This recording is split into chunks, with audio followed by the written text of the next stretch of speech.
Welcome to ADEC Healthcare Conversations, our virtual platform on the latest challenges and innovations in the healthcare space. Today, we'll tackle a truly practical but game changing question. How exactly can you create sustainable healthcare solutions? And how can outsourcing support that vision? What are the primary considerations around this strategy? And what can organizations employ to ensure success? We're joined today by Mr. Jeff Williams, former chairman of the board of the Healthcare Information Management Association of the Philippines from 2017 to 2021. We also have Mr. Rich Loveland, general manager of ADEC Innovations Healthcare. They will offer practical examples and case studies to create real business impact and replicable outcomes. Hi, Jeff. Thanks for joining me today to discuss healthcare industry challenges and how ADEC delivers sustainable solutions to these challenges. Hey, Rich. Well, thanks for having me. Always happy to discuss the capabilities of the Philippine healthcare support industry. And I'm excited to discuss ADEC solutions to the myriad of challenges that the industry players are facing today. Well, today I'd like the two of us to discuss the factors that make outsourcing an important solution for many enterprises. Many face challenges like access to correct talent or the cost of that talent. And the number one reason really is with rising labor cost, more and more limited healthcare talent available. Outsourcing provides access to a massive pool of resources and support services with deep tenure and expertise, as well as best practices across many industries.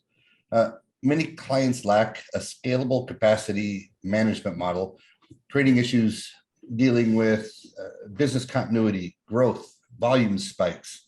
Outsourcing provides a highly competent, flexible, scalable, repeatable solution for clients, allowing them to focus on their core competencies and their strategy. So hopefully that points out some of the reasons to outsource. But Jeff, you've been the healthcare industry advocate in the Philippines. What exactly makes the Philippines unique regarding supporting the healthcare industry? Well, thanks for asking, Rich. As you know and just mentioned, I've been an active industry advocate for over 15 years and primarily focused in the healthcare space. So let's take a look at what makes the Philippines unique. The Philippines is the third largest English-speaking country in the world with a 95% literacy rate. We have an empathetic and service-oriented workforce with an overall excellent demeanor that's perfectly suited for support in the digital domain. Over 42,000 medical and allied health degree graduates are created annually coming from the country.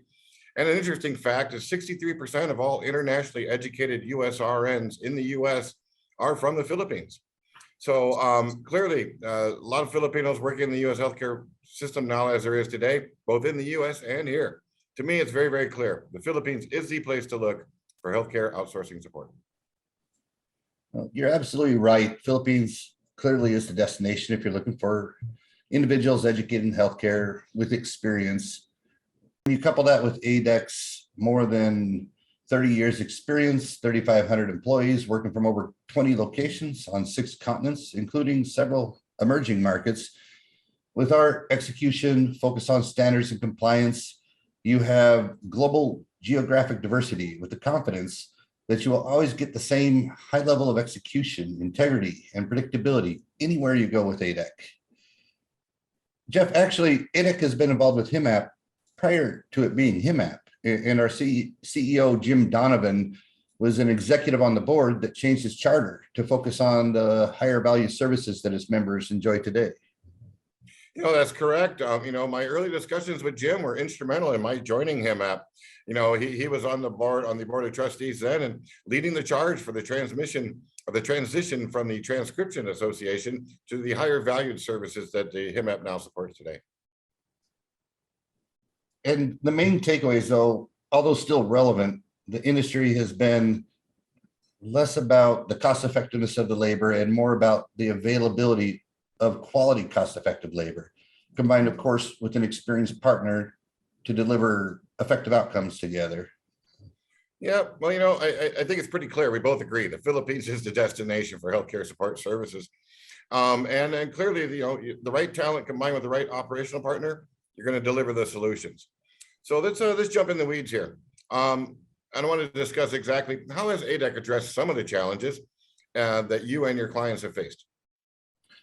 Okay, sure. Our first case study focuses on how ADEC provided effective Philippine labor, cost-effective Philippine labor to augment the client's workforce.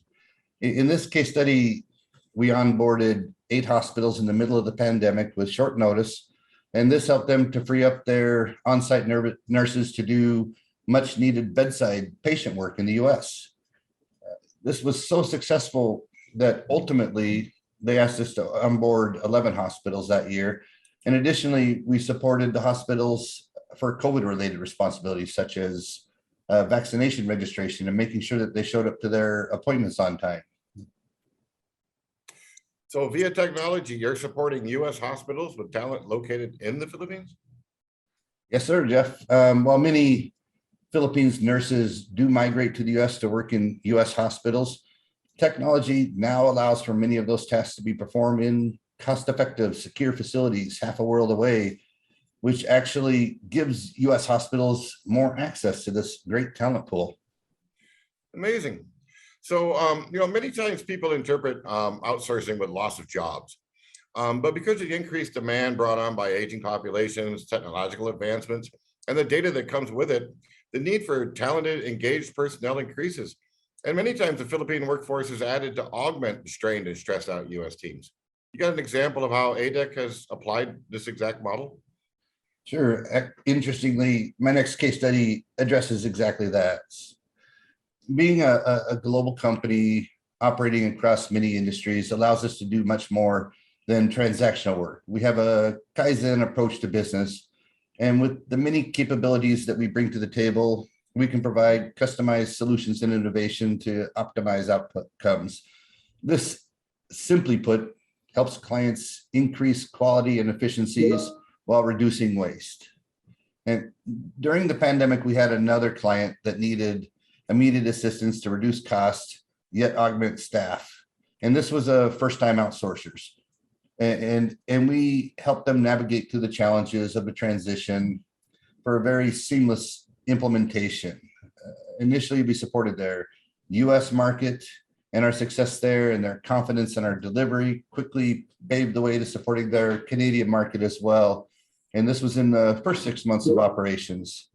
And we learned and adopted their culture, integrated with their team. We work as one unit today. We share practices on a regular basis, both ways, and it's a great partnership. Well, clearly ADEC possesses the operational experience across many domains. And regardless if that workforce is making clinical determinations or processing financial transactions, there's operational duties like workforce management, SOPs or standard operating procedures, and many more aspects that transcend all of this. So picking a partner with the most experience in these operational disciplines is successful to a good relationship. I hate to kind of go this route, but I don't think we can have a discussion in 2022 without COVID rearing its ugly head. So at the beginning of the pandemic and the global shutdowns, the Philippine IT BPM industry really showed its resourcefulness by going from nearly 100% in office to an over 90% work from home in a matter of months. How did COVID impact ADEC's operations? And more importantly, what innovative solutions did ADEC bring to the table for your customer base to help them through this pandemic? Good question. COVID drove a massive transformation for all of us. In moving to a strong work from home setup meant redesigning our processes, our technologies, and our engagement efforts, which are core to us. And we had to do this throughout all departments, and that drove a lot of innovation that actually greatly increased our capabilities and solutions. And going through all of this with multiple business units and clients enhanced our library of best practices. We actually have an online tool, ADEC Improvement Management Systems, or AIMS. This was developed to register best practices, root cause analysis, corrective actions, process improvement, client feedback.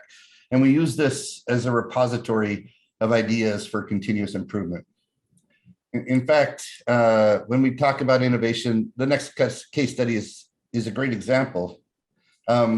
An existing client approached us with a few very specific challenges and a concept that we built, operationalized, and optimized. We developed an e-home visit program that they needed to quickly replace their legacy face-to-face model due to the pandemic. This obviously directly impacted the quality of life for the patients by ensuring continuity of care while the patients were safe in their homes. And we also used technology, process review, journey mapping to help them create a more effective, efficient, and cost-saving solution.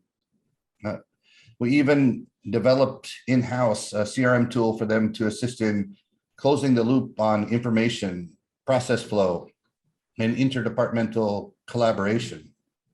We were able to get all of this done in very short order due to the wide array of offerings that ADEC brings to the table. We leveraged our software as a service division, our analytics team, standards and compliance division, our e-learning knowledge management group, and sincerely having these wonderful, diverse business units who are very good at what they do and very service oriented allowed the ops team just to focus on the fundamentals and execute core operational disciplines. Very, very impressive. You know, I often talk about the unparalleled clinical capabilities from the Philippines, and I think too often I overlook the operational advantages afforded by the IT BPM industry's experience. You know, the overall global experience, not just healthcare.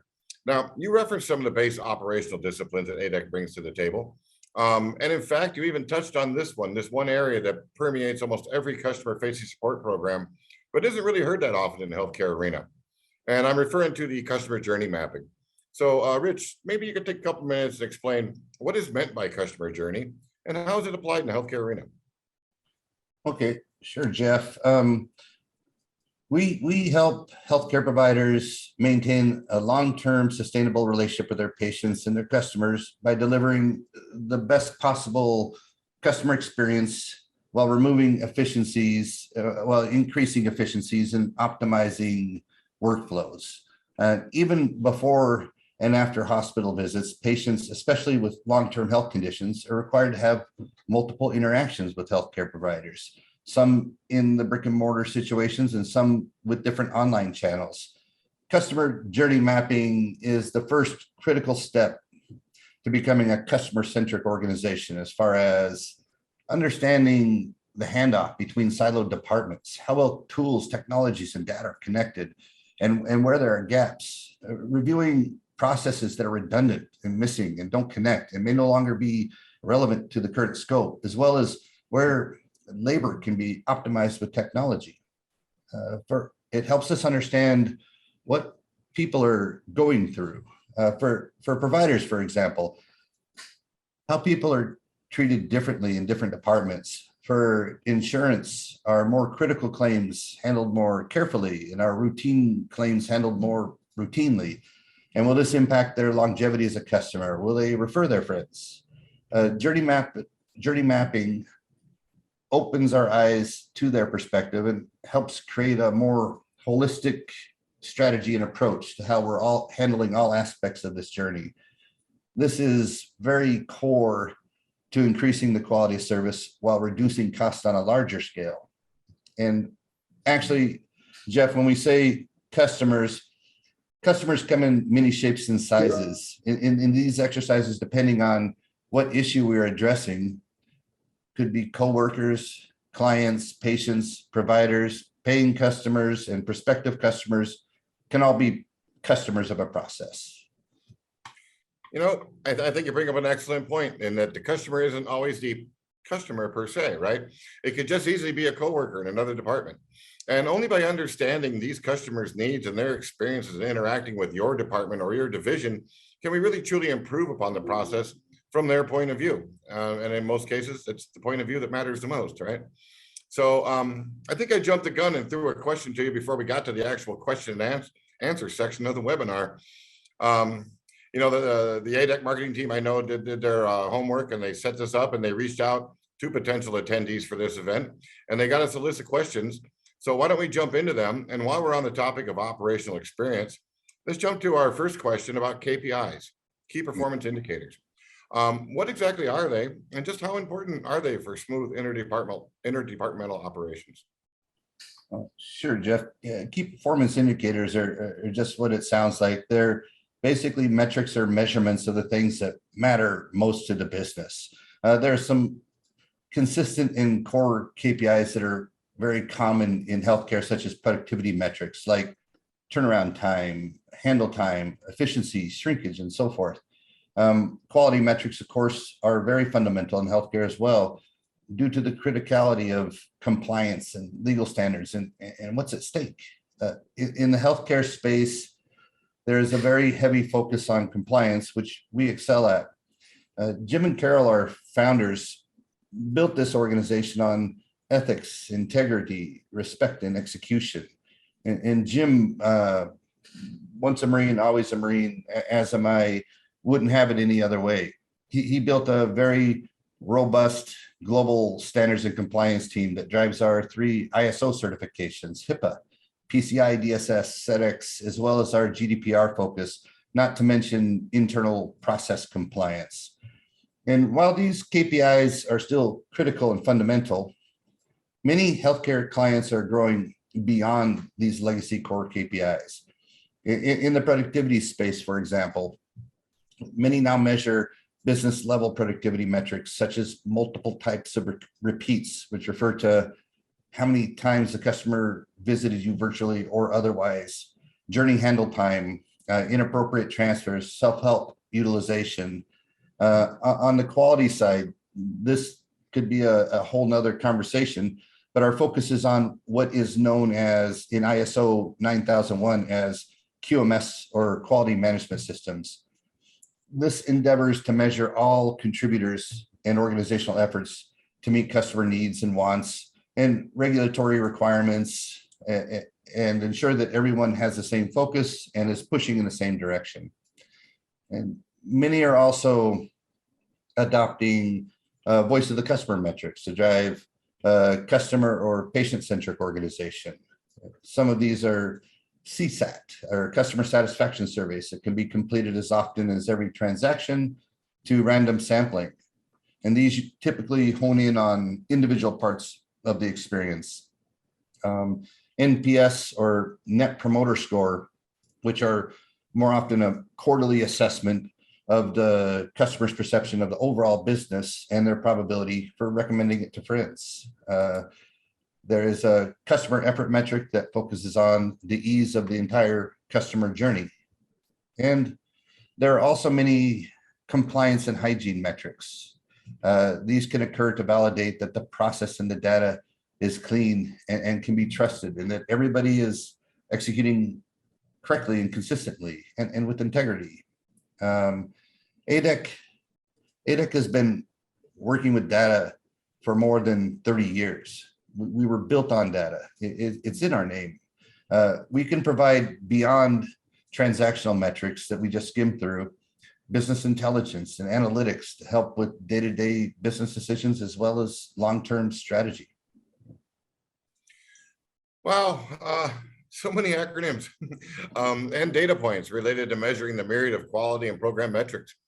You really explained it well. Thank you for that. And you clearly pointed out the advantages of having a partner that understands the proper oversight of outsourced programs and the criticality of doing that so that they do succeed. Now, our next question here pertains to the typical outsourced process and what it entails. Typical may be a bit of a misnomer because every project is unique, but there still is a basic framework that kind of transcend all of them. Can you maybe expound on that a little bit for us? Happy to, Jeff. The core aspects as we're getting started together is first, project management. And our project management is led by our operational excellence team that's currently embedded in healthcare operations. And it has a bench of strong operational leadership ready to plug and play and grow. And our technology, InfoSec, and standards teams will engage to understand technological needs and gaps in determining where innovation and transformation are wanted or needed on the roadmap. And above all, they ensure that an exceptional security and regulatory standards are met, and that everything is connected and tested and redundant and ready for go live. And training, of always needs to be addressed as soon as possible to ensure optimal knowledge transfer is happening early. Getting subject matter experts in place to support the launch, and where enhancement is needed or requested, we involve our curriculum design teams and can house that curriculum and share them in our homegrown LMS product, Aspire, which organizes and tracks the success of the training initiatives. And as for quality, maintaining high quality during any transition is essential. QMS alignment is central to our operations and drives our operational rigor real time. And understanding all of the drivers and inputs of this are vital to early success. And so our operational excellence team works cohesively with all departments on the client side and internally to ensure high performance, low risk launch. We built our company, our operations, and our support infrastructure to ensure long-term, trust-based, sustainable relationships. Operational rigor. I think you got a couple key words there that are going to resonate for a long time to come. I really like that phrase and the connotations that kind of come with it. So you've explained the metrics to measure and the processes in outsourcing, but what's a realistic time frame to set up a team, and how soon should I expect results, from this cost-effective Philippine operation that I want to set up? Typically 36 months from discovery to implementation into full production, Jeff. These timelines, however, are greatly influenced by client needs and strategy. And depending on what those are, we have many strong support capabilities that allow us to move from a transactional launch into a continuous improvement model or to a full digital transformation, depending on client goals. We fortunately have a very deep and diverse talent pool of all levels and all specialties to draw from internally, and just for the fact that we are in the Philippines. This especially allows us to be agile and move very fast if necessary. So I could have a team up and running as little as 90 days. That's fantastic news. I'd be curious to see if you could actually get through the contract negotiation phase in 90 days. But other than that, I think from operational, that's great to hear. So we're almost at the end of the session. Let's review what we covered today. So the Philippines has an unparalleled clinical talent pool with a solid infrastructure. The global talent pool is shrinking, and with it, the cost of labor are rising. Technology has significantly changed the way challenges can be addressed, and ADEC's 30 plus years of domain experience make them the ideal partner to best utilize these capabilities. So it's been a very, very informative discussion. I've learned a lot from it today, and seeing the opportunities available utilizing Philippine clinical resources are that we're only limited by the innovative ways in which they are applied. So having an experienced partner like ADEC would dramatically ease this process. And thank you, Rich, for giving me the time to have this discussion with you today. Well, thanks so much for joining me today in this conversation, Jeff. And I sincerely appreciate it. And we're having this conversation in anticipation for the HIMSS 2022 conference happening in March 14th through the 18th in Orlando. And to learn more, come visit us at HIMSS. We would love to explore opportunities to partner together and mention this webinar and get some free giveaways, learn a bit more about what ADEC has to offer and our many capabilities, and meet some of our awesome team. I promise you'll love them. And thanks for taking the time to listen. And we really hope to see you there. And thank you, Jeff. Thank you, sir. And there you have it. I hope you enjoyed today's session on the immediate need to provide improved patient care while facing challenges and adversities in today's environment. If you have any thoughts about today's discussion, or if you have been inspired to learn more about outsourcing, please feel free to email us at info@adec-innovations.com. Thank you, and we'll see you again soon.